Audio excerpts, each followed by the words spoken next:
Domain number 7 security operations के अंदर आज सिक्योरिटी ऑपरेशंस कॉन्सेप्ट्स देखते हैं।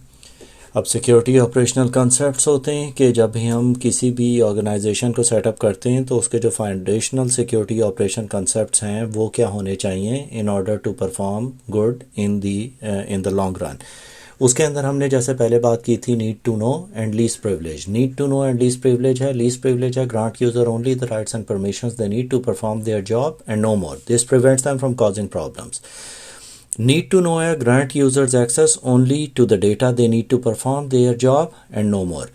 अब लीस्ट प्रिविलेज है कि सिर्फ हम उसे लिमिटेड एकदम चीज़ें और परमिशन सिस्टम्स के ऊपर देंगे जितनी उसे ज़रूरत है, उससे ज़्यादा किसी किस्म की उसे कोई परमिशंस नहीं दी जाएंगी। डिपेंड करता है कि वो किस डिपार्टमेंट में, उस हिसाब से जैसे जैसे रिक्वायरमेंट बढ़ती जाती है उस हिसाब से हम उसे परमिशंस देते जाते हैं। नीड टू नो के अंदर ये होता है कि उस यूज़र के पास एक्सेस तो होता है लेकिन he is not allowed to open the system और अपनी वो प्रिविलेज यूज़ करें अननेसेसरीली। जैसे कि हमने पहले भी डिस्कस किया था कि ये हम यूज़ करते हैं मेडिकल टर्म में या जहाँ भी कोई सेंसिटिव डेटा होता है उसके अंदर, तो हमारे पास पूरा उसका प्रोसीजर होता है कि कौन एक्सेस कर सकता है कौन नहीं, और अगर किसी के पास एक्सेस है भी और वो अननेसेसरीली चेक करता है तो उसे उसके लिए अकाउंटेबल होना पड़ता है। अब मेडिकल रिकॉर्ड्स के अंदर होता है कि हॉस्पिटल्स में अगर किसी पेशेंट की इमीडिएटली कोई पुरानी हिस्ट्री निकालने की ज़रूरत पड़ी तो वो नर्स इमीडिएटली अपना अकाउंट यूज़ करते हुए और वहाँ पे डिटेल्स देती है कि इस पेशेंट की इमीडिएट ज़रूरत थी इसलिए ये मैंने डेटा इसका लिया है, तो वो जस्टिफाई हो जाता है। अदरवाइज़ अगर उसे एक्सेस नहीं है, उसे हायर मैनेजमेंट से किसी से बात करनी पड़ेगी, टाइम इज़ क्रिटिकल, तो पेशेंट को उससे नुकसान भी हो सकता है, इसलिए उन्हें ये प्रिविलेजेस दी जाती हैं। अब इसके अंदर जो इंपॉर्टेंट कंसेप्ट्स हैं जो एसोसिएटेड हैं नीड टू नो और लीस्ट प्रिविलेजेस से, उसके अंदर सबसे पहले है एंटाइटलमेंट। एंटाइटलमेंट यही होता है कि परमिशंस ग्रांट की जाती हैं किसी भी यूज़र को according to the user permissions और जॉब रिस्पॉन्सिबिलिटीज़।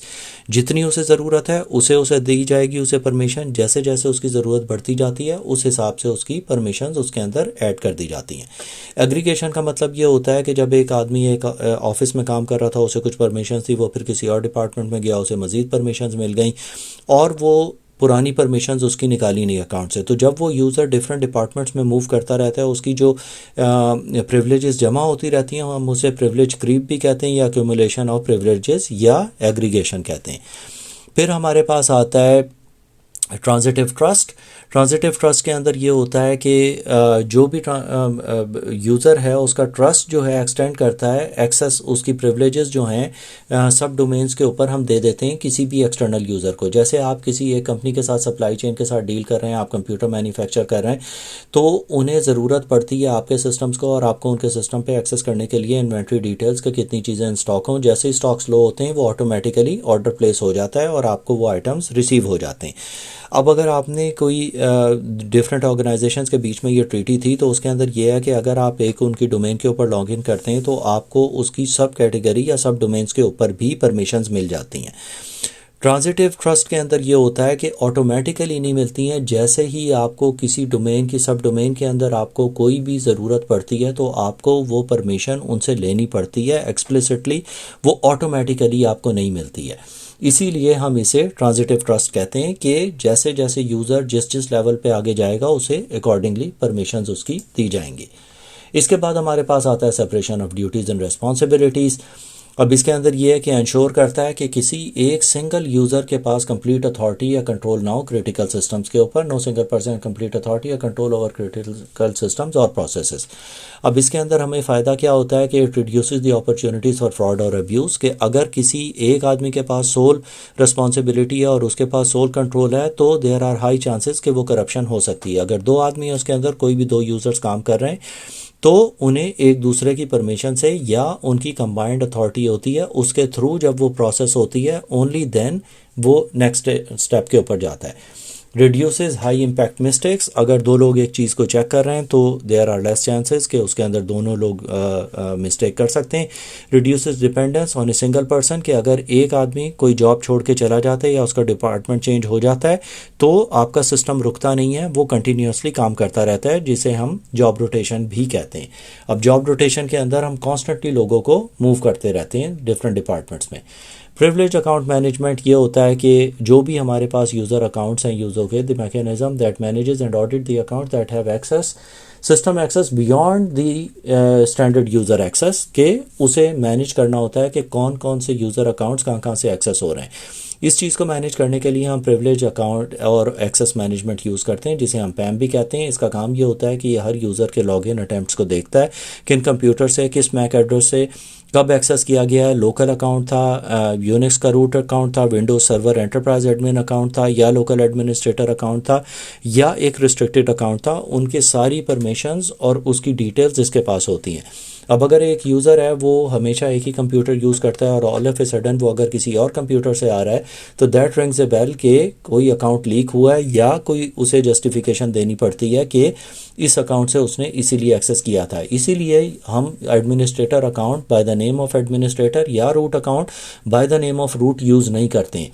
हम एक डिफरेंट नाम उसका क्रिएट करते हैं जो कि रेप्लिका होता है ऑफ द एडमिनिस्ट्रेटर अकाउंट, ताकि किसी को अगर देख भी लेता है वो अकाउंट्स तो उसे ये ना पता लगे कि ये एक प्रिविलेज्ड अकाउंट है जिसके पास सारी परमिशंस हैं, जिसे बाद में अब्यूज़ ना किया जा सके।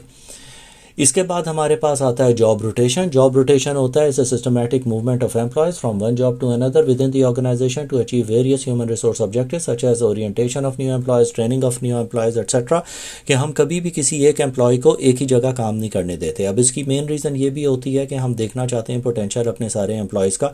बाज़-औक़ात एक एम्प्लॉय एक डिवीज़न में अच्छा परफॉर्म नहीं कर रहा होता, लेकिन जब वो किसी एक नई पोजीशन पे जाता है तो वो वहाँ पे बेहतर परफॉर्म करना शुरू कर देता है। अब इसके फ़ायदे क्या होते हैं? It reduces the opportunities of fraud and abuse, जैसे हमने पहले भी देखा था, क्योंकि जब मल्टीपल लोग एक जगह काम कर रहे होंगे तो लेस चांसेस होते हैं। Eliminate single point of failure.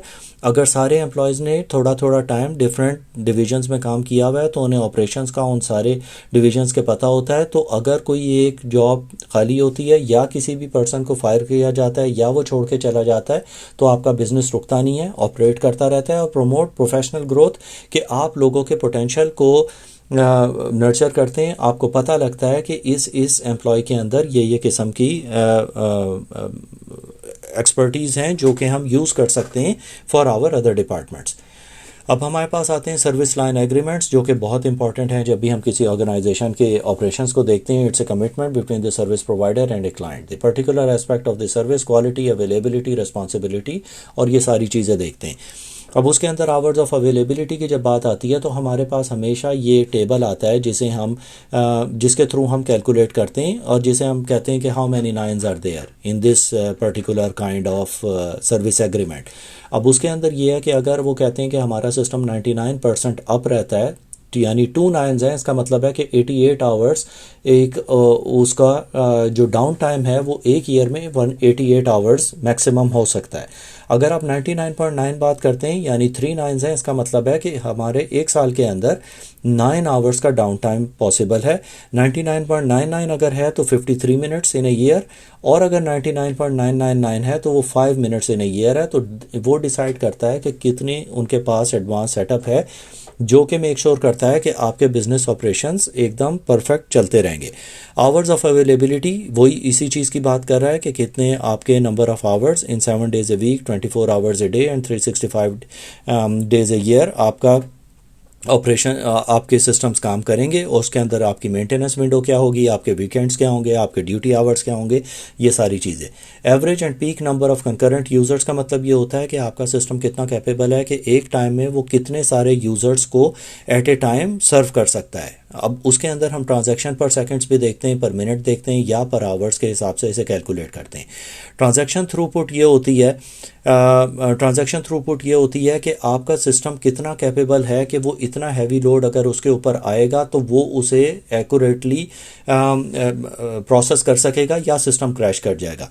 Transaction accuracy ये होती है कि आपके कितना एक एक्यूरेट है सिस्टम जब वो कम्प्लेक्स कैलकुलेशंस करता है, जैसे सेल्स टैक्स कैलकुलेशन है या लोकेशन डेटा है, वो लेके उसे वो कितनी जल्दी और कितना एक्यूरेटली उसे मैनेज करता है। डेटा स्टोरेज एंड कैपेसिटी के अंदर आपने अक्सर वेबसाइट्स के अंदर देखा होगा कि उसके ऊपर एक क्लाउड सर्विस के ऊपर आपके पास लिमिट होती है कि इतने GB data in a week या इन ए मंथ आप यूज़ कर सकते हैं, तो उस चीज़ को आपको देखना होता है, या उसे कैलकुलेट करते हैं आप मेगाबाइट या गीगाबाइट पे, या आप नंबर ऑफ़ ट्रांजैक्शंस के ऊपर उसे कैलकुलेट करते हैं। अब रिस्पांस टाइम और सर्विस डेस्क रेजोल्यूशन टाइम ये दोनों काफ़ी हद तक रिलेटेड हैं, क्योंकि वो देखते हैं कि maximum period of time in seconds, maximum time आपका जो सपोर्ट कंपनी है वो प्रोवाइड करती है, आवर्स, या कितनी जल्दी आपकी टिकट को रिजॉल्व किया जाता है।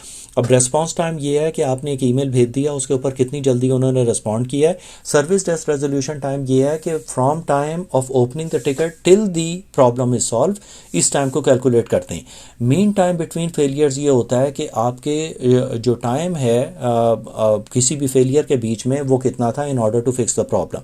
अब आपका अगर सर्वर बैठा है तो उसे हमने 100% दोबारा अप करना है, उसकी हार्ड डिस्क रिप्लेस करनी है, अगर फेलियर हुई है उसका डेटा कॉपी होना है, इसका पूरा जो टाइम लिमिट है वो हम थाउजेंड्स या आवर्स के अंदर कैलकुलेट करते हैं कि कितने मिनट्स या कितने आवर्स के अंदर हुआ है। Mean time to restore service होती है, mean time of restore of a service का मतलब ये होता है कि हमने कितनी जल्दी एक नॉर्मल ऑपरेशंस को अपने वापस टाइम के ऊपर लेके आए हैं, इससे पहले कि जब सिस्टम रुका था और जब उसने काम करना शुरू किया है। सिक्योरिटी इंसिडेंट रिस्पांस ये होता है कि जब हम किसी भी प्रॉब्लम के लिए अपने सर्विस प्रोवाइडर को कांटेक्ट करते हैं तो उनका रिस्पांस टाइम कितना रहता है और उसे वो कितनी जल्दी रिस्पॉन्ड करते हैं। Escalation process during the times of failure, कि अगर आपके पास कोई बड़ा प्रॉब्लम हो गया और आपकी बेसिक जो सपोर्ट है वो उसे केटर नहीं कर रही है, तो आप क्या करेंगे कि आप उसे हायर लेवल पे लेके जाएं ताकि आपकी प्रॉब्लम जल्दी से जल्दी सॉल्व हो सके।